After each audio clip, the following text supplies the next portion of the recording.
Angel Ribo, welcome to the Human Capital Innovations Podcast. Thank you very much for having me, Jonathan.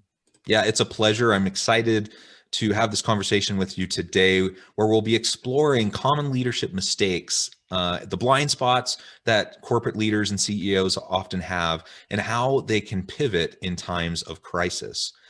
You join us from Texas. Of course, I'm here in Utah. It's always a pleasure to connect with people from around the country and around the world, and I appreciate you joining us today. As we get started, I wanted to share Angel's bio with everybody.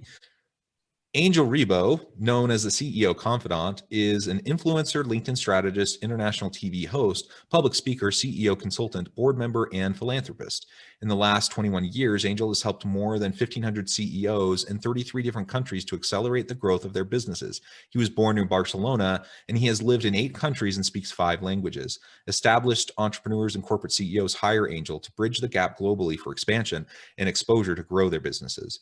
Angel sits on the board of the Evolutionary Business Council, an organization with more than 350 global transformational leaders with a combined reach of well over 600 million people. Angel is based in Texas, and early in 2017, he launched his international foundation, Wisdom for Kids, and he has helped more than 1,000 underprivileged kids in Latin America become entrepreneurs using their local resources. See Angel Ribo on all of his social media outlets. And I'm, again, really excited to talk with you today. Angel, is there anything else you would like to share with listeners by way of background or personal context before we launch into the conversation today? No, well, thank you very much for taking so much time to read my bio. Maybe to say something which is not there, but it's who I am really, and I consider myself to be the connector of the unconnected. I consider myself someone who is able, or who's here in this, day and time to really help people that are unconnected today to get connected. Yeah, I love that. I think we need more of that. We need more bridge builders. We need more connectors in this ever increasingly messy and complicated world. We just need those connections. We need more people we can lean on and rely on. And so the work that you're doing is wonderful. Thank you. It's amazing the reach that you've had over the course of your career, the number of executives and CEOs you've had the opportunity to coach and mentor and consult with. And I really think that's where it's at in terms of making a broad impact. When we can influence leaders who in turn can then reach out and influence their organizations, the impact can be incredible. It's true. And we tend to underestimate, sorry to interrupt you, but it's so important. It's so important to remember that every single human being, every one of us can really make a difference and influence and impact the world and impact everybody around us just by being ourselves, by being fully present in everything that we do. So it's much easier. To be honest, 5 years ago when I started my own entrepreneurial journey, I had no idea of those things until I really sat down one day and I started counting them. Because when you are so busy and so distracted with your everyday life, you don't really I never took stock of my life, like literally, until someone said, hey, Angel, come on, give yourself a break, because we're very hard on ourselves. So yeah, absolutely. So, we all have this ability and this possibility, really, opportunity is the right word, to influence the world and change the world every single day, all of us. Yeah, absolutely. I believe that as well. And whether we're consulting with CEOs or we're helping those around us in our neighborhoods, our friends, our family, people on our teams at work, we all have influence. We all have the opportunity to impact those around us. So I think that's a really important reminder and a really good message. So as we launch into the conversation today, I thought maybe we could start with some of the most common mistakes that you see corporate CEOs making on a regular basis. Yes. So obviously, I would say that every single CEO is as human as we are. Any of us is, and every single CEO has had their own journey and their own experience. So at the end of the day, maybe the only difference between we mortals and ourselves, between themselves and ourselves, is that they have let's say a larger area of responsibility. Okay, they're responsible for millions, probably millions or billions of dollars, right? They have a large teams in general, right? And obviously they have to make sure that they serve their shareholders, because at the end of the day, every single organization, regardless of the size, they are serving their organization, they are serving their shareholders, and that who are the ones that put the money in the first place. So they own themselves to the board, who is making sure that consistently those shareholders receive this value. So the first blind spot I would like to say, because I like to ask questions, the same as you. I like to ask a lot of questions. I like to launch a lot of surveys, and I always ask, what's the most difficult, what's the most important challenge you have in your company right now? And I kept on doing this last year, 2020. I kept on doing this. Why am I mentioning this? Is because consistently I always find that the number one area of concern is their teams, is the people around them. Because there's this gap typically between the board and the CEO. They're pretty aligned, but there's this gap between the CEO and the rest of the C-suite. And there's a big, massive gap between the C-suite and the rest of the company, regardless of the size. And this is one of the most important blind spots. And how does that translate, let's say downstream into the rest of the organization? Is that really the rest of the, employees or the rest of the team are not really fully aware of the financial implications of those business decisions. What does that mean? Do they really, before making a decision, how much of the organization really knows how is that going to be going up, crawling up in the organization and actually adding equity to that corporation? That sounds like a little bit weird, but it's in reality, every single employee should be fully aligned. Every single employee should be fully aligned so that every single business decision that they make should be made in a way in which the equity of the company increases. Okay. And I have to say that there's this misunderstanding, or let's say, contrary to common belief, that profits are bad, and the larger the corporation. And as you know, I'm the same as you. I love to build bridges as opposed to burning them. But the reality is that profits by themselves are not bad, because this organization exists because someone risked their money at some point, right? So I would say, if you can make some sort of judgment, you can maybe judge about what are those profits being used for, right? So aligning the entire organization in order to make sure that they are fully aware of the financial implications of the business decisions, that obviously they know how to do this, because it's easy to say, but how do you actually have an organization that are fully aware to do that? And the best organizations last year, they kept on investing in their employees. The best organizations last year, regardless of the industry, regardless of the geography, the best companies out there and the best CEOs, what they did is they kept on investing in their employees to make sure that this engagement, which is typically criticized, again, something else that is every single, 76% of employees in the US are not engaged. Well, I mean, I don't know if I'm not sure if it's 76%. It's a large amount of them, but still, the best CEOs last year kept on investing in their employees, trained their employees so that they were more aligned with the organizations, and they therefore, the rest of the C-suite team and themselves could keep those employees accountable, because it's not fair to keep them accountable if you have not given them the right tools. Make sense? Yeah, absolutely. And I think one of the reasons why that is probably the case from this previous year, in the times of turmoil, pandemic, companies are adjusting and having to pivot on a dime, just in order to stay afloat and to stay open and to not lay off all their people. And so in order to do that, it required a heightened level of transparency and openness and a showing of genuine care and empathy. And I think the seriousness of the situation and the speed at which we were all of us were thrust into it, I think lended itself to many organizations and many leaders really stepping up to the challenge to focus on their people. Now, there were others that didn't, clearly, and it wasn't a universal success.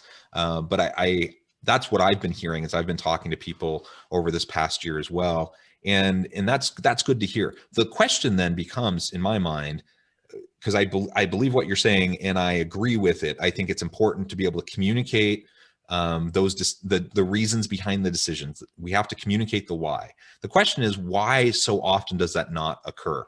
Why aren't we more transparent and open as executives within an organization so that the information and the why can reach its way downstream? Because that's been my observation consistently over time as well, is that the vast majority of employees down the line, they don't know, they don't have any clue as to the reasoning behind strategic decisions that are made, especially when they're really difficult decisions. And when there's a lack of communication, employees fill in the gaps. They just start making stuff up. And usually it's not particularly, generous towards leadership, right? Yes, obviously, I believe that genuinely every single business leader wants to do good and wants to be good, not only with themselves, but also for with their organizations. Okay, so I'm going to take that as a starting point of this to answer your question. Number two, and I'm going to relate to something that obviously right now it's April 2021. So we all know what happened last year in the last, let's say, 12, 14, 16 months, right? So, and I think that is extremely related to what really happens in organizations that do not have an open book kind of culture. Okay, at the end of the day, I think it's a mixture of probably fear, and that's why I'm talking about what happens in the world right now. And fear actually is a very bad advisor. Sometimes, organizations grow so fast, and they become so big and so difficult to manage that unfortunately, as business leaders, we tend to think that, oh, no. I mean, this is too complicated. We cannot involve the rest of human beings in this organization to actually be able to understand this and make those decisions. And why? And it's also very simple. I mean, if leaders don't think that employees have really the ability or the skill, or cannot learn the skill to understand the financial implications of the business decisions, is the whole system. And as you know, how many people are making money out there, out of the depths of most of the American population? What I'm trying to say is that we, as individuals, even as professionals, will receive throughout our professional lives very limited financial literacy information, very, very limited. Just go to recently graduated, children or kids, right? go and ask them basic financial literacy questions. How many are going to answer the right question? Are going to give you the right answer? Excuse me. Very limited. So obviously, we live in a world that unless we as business leaders, I'm talking about CEOs, we become fully aware that we have to train and we have to do it, because unless things are not going to change. So again, I think there's some fear there that they think that probably they're not going to understand it. Obviously, there's some mistrust. And again, remember, CEOs or business leaders are human beings. Human beings, the number one thing, we cannot change the structure of our brain. We live in survival mode, like it or not. And I'm not talking about this famous Minecraft. I'm not talking about Minecraft survival mode. I'm talking about the survival mode that keeps us alive, right? And as parents, we do the same thing with our kids. By the way, I appreciate the reference to Minecraft. My two little boys love playing in survival mode on Minecraft. So that's a nice little aside. Yeah, absolutely. That's why I like to mention it. So we live in survival mode. So we tend to protect ourselves and we tend to protect our small boxes. We live in boxes. We live our lives creating boxes in which we perceive we are free and safe. All the time. We are always looking for, feeling safe, right? So, okay, so what can we do? I think the number one is becoming aware of the problem. Once we know that the problem is this one, the second is little by little, close those gaps that I mentioned before. And the gaps and as soon as you start, closing those gaps, you will realize that everybody fully empowered can actually keep on increasing shareholder value nonstop. And it looks like we're talking about large corporations. That applies to the small, 5, 10, 15 employees, mom and pop, brick and mortar, business. It's the same thing. Actually, this week, I forgot who that was, a very famous food industry franchisee, there was in all the news, there was this, big announcement, franchisees are not happy, blah, blah, blah. I mean, I obviously, it's unfortunate that went to the media, but I'm sure that this company is trying to do a great job of keeping all their franchisees, afloat. But the thing is, what's the right thing? What's the right set of skills that you give those franchisees in order to survive in a place in which, for the last 16 months, the consumption of food by every one of us has changed. The way we consume food, the way we go to the market to buy food has changed. So the fast food industry has also changed. So again, it's the same thing. Are we caring enough about giving everybody around us, all our teams, all of our partners and franchisees and channel partners, the right set of skills so that they can stay consistently afloat? So the answer is probably no. But can we do it? Of course. First, become aware. Second, make sure that you consistently are trying to close that gap. Yeah, and so you've already kind of alluded to some of the blind spots. So mistakes often occur. Well, sometimes it occurs due to negligence. Sometimes it occurs by no fault to anyone. It just kind of external pressures happen and mistakes happen. But sometimes it really is blind spots. Like, you just have no idea. You don't know what you don't know. Exactly. And you're in these new complex situations. You're assuming, being generous and assuming the best case scenario for leaders, that they're just doing the best they know how, but they have a blind spot. So you've already kind of acknowledged what a couple of those might be, and how acknowledgement and awareness is probably the first step. How do you increase that level of awareness when you do have blind spots that are hindering your ability to lead effectively? Yeah, I have a business mantra that I use both with entrepreneurs and with corporate CEOs, and that is take imperfect action now.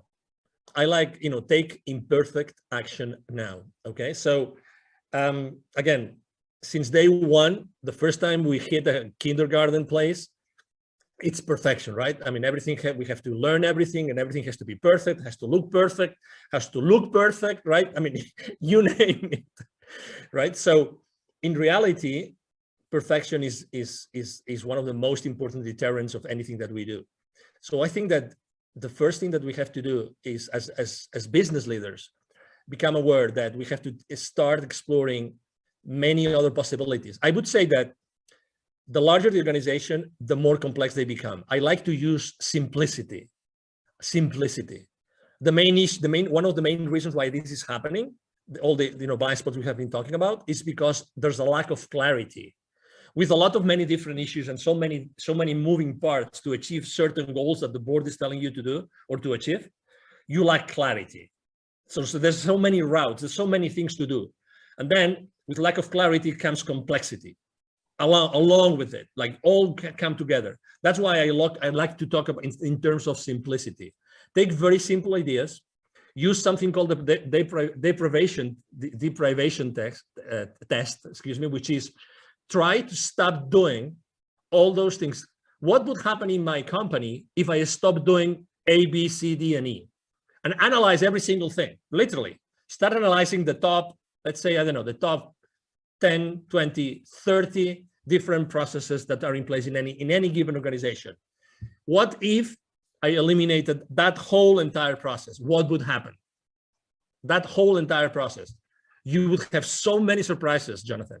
So many surprises that we are doing things that we shouldn't be doing, but we just have been doing it. And we are so amazing as human beings that we can do the most, or we can do so many wrong things more and more efficiently every single day. It's crazy. Every single day, we are the masters of inefficiency by doing the wrong thing more efficiently every single day. It's crazy stuff. But that's, again, it's human beings. It's survival mode, So that's what I found every single day. That's why simplicity and immediately taking action and becoming aware of those things that really are not adding enough value. I think those are three ingredients that I see that really work very well in organizations today. Yeah, I love that. So I think as we acknowledge mistakes, we can start to set goals to correct them, right? And to grow and to develop not only ourselves, but the people around us. We can start to diminish our blind spots. We can never get rid of them completely, but we can shrink our blind spots as we do some of what you just talked about, as we surround ourselves with good people with diverse perspectives who can help, shine a light on those blind spots and who we trust. And then as we get to that point where we start to diminish those blind spots, it does allow us to have a better chance at making the adjustments necessary to respond to these external pressures that we might be facing that might be negatively hurting the business. So let's, in our last few minutes, let's talk a little bit more about how we pivot during times of crisis, and ultimately with the goal of helping the organization to stay strong and sustainable.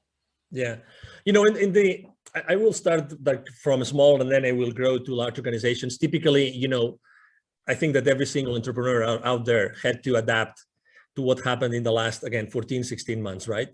Almost everybody had to pivot in some way.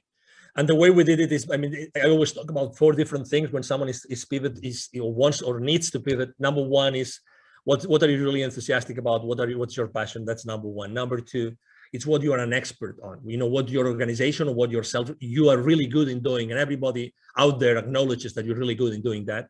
Number 3 would be, what is the market really wanting right now? What is the market really wanting? And number 4 is the market willing to pay for that? Those are the 4 things I always consider when I talk about pivoting. All those 4 things have to be considered. If you are an entrepreneur, the passion part plays a more important role, just because you are, let's say, you're closer to, when the rubber hits the road, right? You are much closer to making decisions, and those decisions transpire to smaller organizations faster, right? But when there are larger organizations, basically, exactly what your expertise is, and that's the main thing. That's the main thing that happened last year, right? And I'm not going to talk about declining revenues in most of the industries, but I'm going to talk about how last year the markets changed.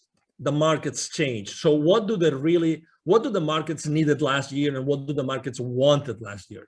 And that's the most important thing. And as you probably remember, large corporations like automotive companies suddenly started to manufacture ventilators. You will remember that in the beginning of 2020. So this is a good example. So the best way to do it is actually, exactly what you're good at. Exactly what your expertise is. Analyze what the market you think needs or wants at this point in time, because these are 2 different things, right? And then start immediately taking imperfect action and knowing if you can use the resources and the expertise that you have in place already built in the company, if you can offer it to the new market that is being created, or with the new needs that the market already exists, right?